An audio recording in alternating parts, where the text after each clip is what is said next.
But the Colorado Avalanche win Game 2 of the 2022 Stanley Cup Final 7-0 over the reigning, defending, back-to-back Stanley Cup champion, Tampa Bay Lightning.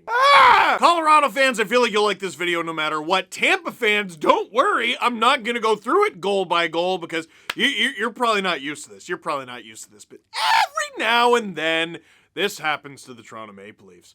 And I don't go through it goal by goal because it's a game not worthy of going through it goal by goal. No. Because when you talk about it goal by goal, you go through what could have gone right, what could have gone wrong, what you can do different next time. But when you get demolished,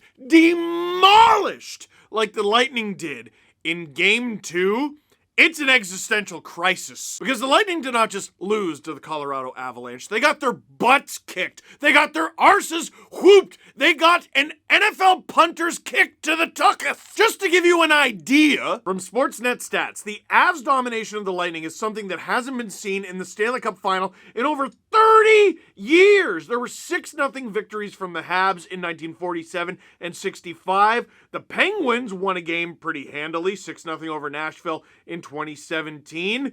But 2022, 7-0. We haven't seen something like that since 1991.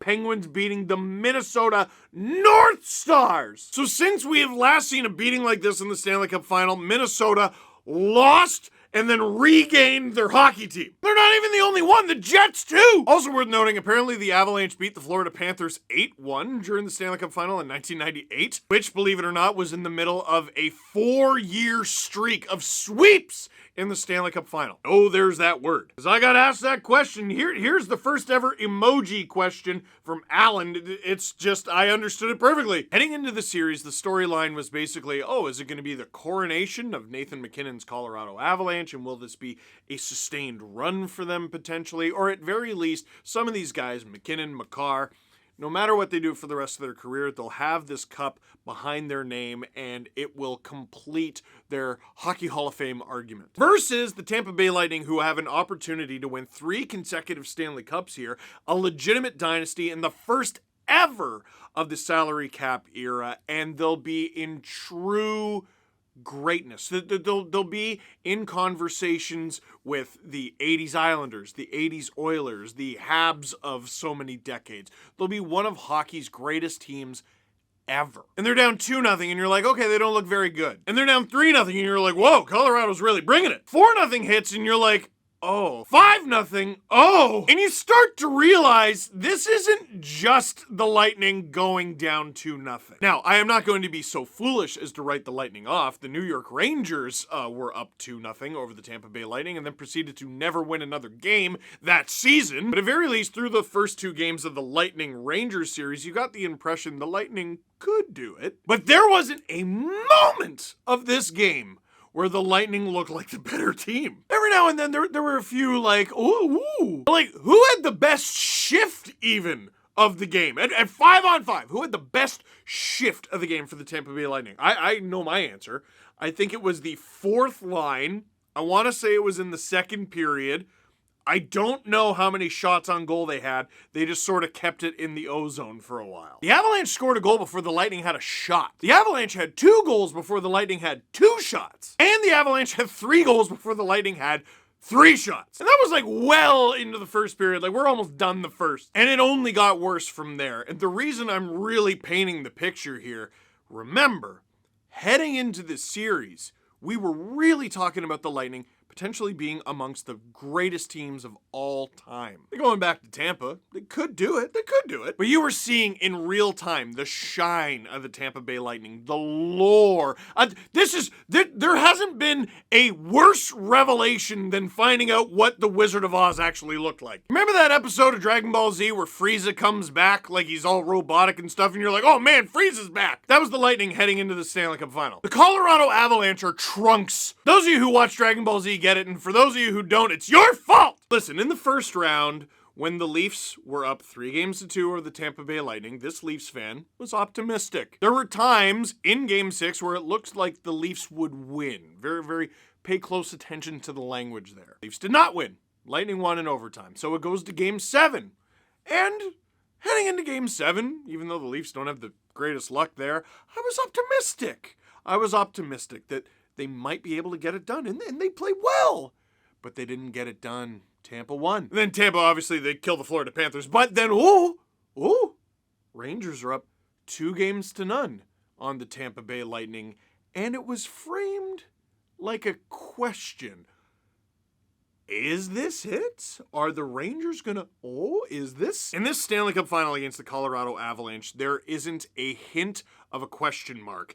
It's, the Lightning are in trouble. Bordering on the Lightning are screwed. The only thing the Lightning have going for them, they have experience and they've come back before. In the latter half of this game, the Lightning did at least sow the seeds for what they're probably going to do in Game 3 with that scary knee hit on Cale Makar. He only missed a few shifts, and I believe he scored 2 goals after that hit.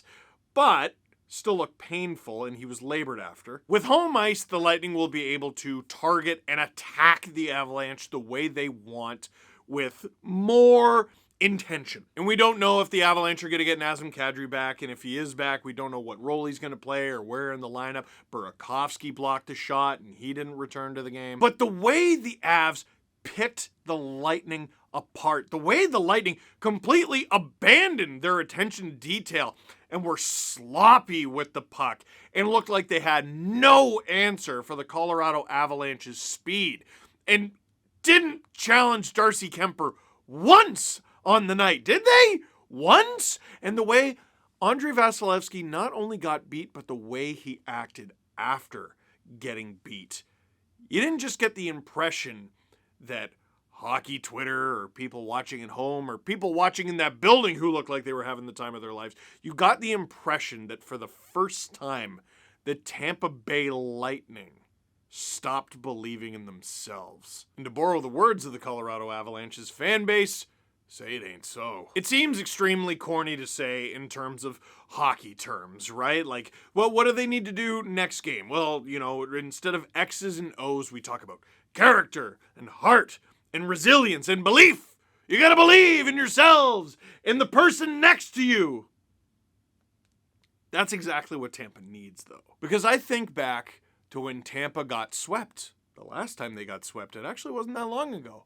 2019, at the hands of the Columbus Blue Jackets. After the Lightning won the President's Trophy, for crying out loud, they got swept. After being up 3-0 in the first period of Game 1, they got swept. And when the Lightning got swept, I remember getting on my podcast and talking about the Lightning and how they may blow it up. Because I don't know how the Lightning players, after that experience, and after getting clowned on at the NHL Awards and everybody for months on end, I didn't know how that edition of the Tampa Bay Lightning could look around the room at their teammates and say to themselves, I can win with this group. We can win together. And the next 2 years was that group taking out their aggression on the entire National Hockey League. 3 years, if you include this year. I think we all agree that 9 times out of 10, 99 times out of 100, we would look at the game that we just saw and say this series is over. Hand the cup out now. But I think we can all agree that if anyone was going to break the mold, if anyone was going to overcome the odds, if anyone could still believe in themselves after a loss like that, it would be this edition of the Tampa Bay Lightning. A few more notes from this game before we end. From Chris Johnston, this is only the second time in Andrei Vasilevsky's 465-game NHL career he's given up 7 goals in a game. The other was February 22nd, 2020 at Arizona. Now you might be saying to yourself, Andrei Vasilevsky allowed 7 goals against the Arizona Coyotes in 2020? Why don't I remember that? And the reason you don't remember that is that wasn't even the most humiliating performance that night. Because February 22nd, 2020 was the same night that the Toronto Maple Leafs lost to David Ayres. It truly is always about the Leafs. Now we'll do Corey Perry the funny. Here's Corey Perry peeking between... I saw this in real time, and I'm sorry. I couldn't help but pay attention to that and laugh. I like this tweet from Alyssa Turner, TikTok styles. And he looks at me, and I look at him, and he looks at me, and I look at him. I'll stop. Here's Corey Perry the less funny. Producer Drew pointed this out because of course he did. Corey Perry is a clown. Put his full body weight on Compher's ankle here, getting up. This is exactly the type of accidentally on purpose stuff that Corey Perry gets away with all the time. All the time. This is directly in front of the refs. He's been doing it for years. They don't care. They don't care. And you go, oh, well, Compher's fine. He's fine. He's fine now. He's fine. He might not have been. He might not have been. We're not in the prevention business. We don't care. It's Corey Perry, league vet. I've been reffing with him for years, and you know, as soon as I retire, I'm gonna tweet about what a great guy he is, and just enable him his entire career. I got no respect for it. It's awful. Last but not least, how do you recover after a nightmare game like this, bro? Like, as a fan. Maybe it is about the Leafs sometimes. Why do I always get tweets like this when a team gets their butt kicked and their fans are sad? Is that me? Is that my niche in the world? I'm just your hockey therapist and a vessel for catharsis. Listen, Lightning fans, I can't relate to losing in the Stanley Cup Final. Sounds better. I dropped my phone. Sounds better than losing in the first round, or does it? What? You tell me. Your team has lost in the Stanley Cup Final in recent memory, 2015. I don't remember what that's like. I wasn't alive when was the last time the Leafs lost in the final? It was in the 60s, I think. It might not have been. They won a bunch in the 60s. I've read. I wasn't alive. I know I got a few gray hairs, but damn. Listen, you don't watch hockey for a few days. Luckily, there's no other games. You know what? You go back and watch goal compilations. I love doing that. You can watch highlights from the previous rounds. Here's what you do. Go back and watch Game 3. Go back and watch Game 3 against the Rangers. Go look at how Tampa got back into that series. Go look at how Tampa was down and didn't give up. Go look at how Tampa crawled back, not just into that series, but into that game specifically. That's what I'd be watching over the next 48 hours if I was a Tampa Bay Lightning fan. If there was any team that deserved the benefit of the doubt, if there was any team that could rise from the ashes, if there was any team that could lose a game 7-0 and still win the Stanley Cup, it'd be the Tampa Bay Lightning. That's how I would feel if I were you.